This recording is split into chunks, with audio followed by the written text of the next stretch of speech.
গত 3টি বিধানসভা নির্বাচনেই পাশে থেকেছেন সহযোদ্ধা হিসেবে। তৃণমূলের টিকিটে ভোটে লড়েছেন, ছিনিয়ে এনেছেন জয়। তবে এবার বিরতি চাইছেন।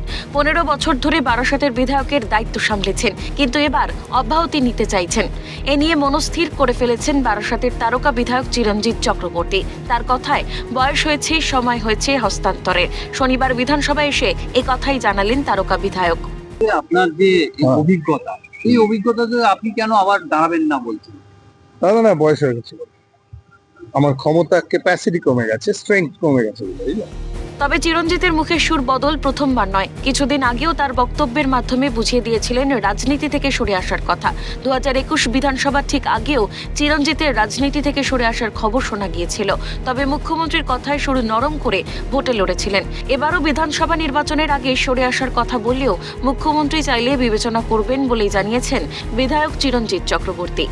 যদি মুখ্যমন্ত্রী আবার আপনাকে বলেন তাহলে মানে ভাবতে হবে, ডেফিনেটলি ভাবতে হবে। এবং উনি বললেন না বলা পসিবল না।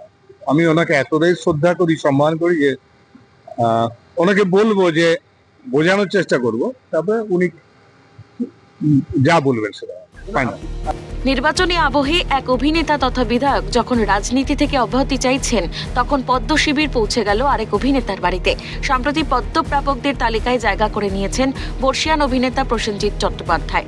শীঘ্রই পদ্মশ্রী সম্মানে ভূষিত হতে চলেছেন তিনি।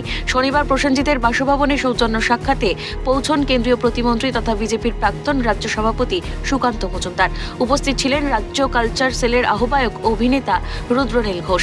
পদ্মশ্রী প্রাপ্তির শুভেচ্ছা জানিয়ে প্রসেনজিৎকে উত্তরীয় পরানো হয় এবং ফুলের তোড়া তুলে দেওয়া হয় তার হাতে। এটা নিছকই সৌজন্য সাক্ষাৎ বলে কেন্দ্রীয় প্রতিমন্ত্রী দাবি করলেও রাজনৈতিক মহলে জলঘোলা হতে শুরু করেছে। এর সাথে রাজনীতিকে জড়াবেন না, রাজনীতির কোনো জায়গা নেই। যারা পদ্ম পুরস্কার পান, আমরা তাদেরকে প্রতি বছরই তাদেরকে আমরা অভিনন্দন জানাতে যাই।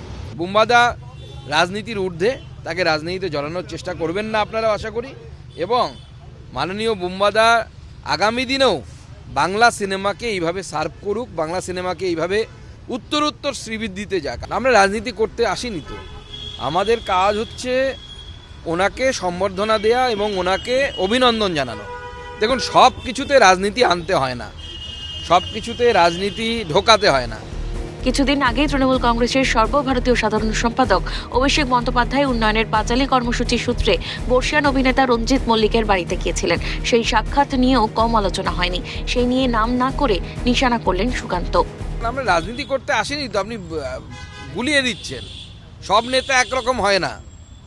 কিছু নেতা সিনেমাও দেখে, সিনেমা নিয়ে আলোচনা করতে পারে, কেউ পাঁচালী পড়তে পারে। যাদের পাঁচালী পড়ার ইচ্ছে তাদের পাঁচালী পড়তে দিন না। সময় বদলেছে, ধরন বদলেছে, রাজনীতির বদলেছে রাজনীতিকরাও। এখন তারকারা নিজেকে ভোটের ময়দানে দাঁড় করিয়ে জনপ্রিয়তা পাচ্ছেন, মানুষের জন্য কাজ করছেন। প্রতি বছরই বিধানসভায় নতুন চমক থাকে। প্রার্থী তালিকা আলো করে সব তারকারা।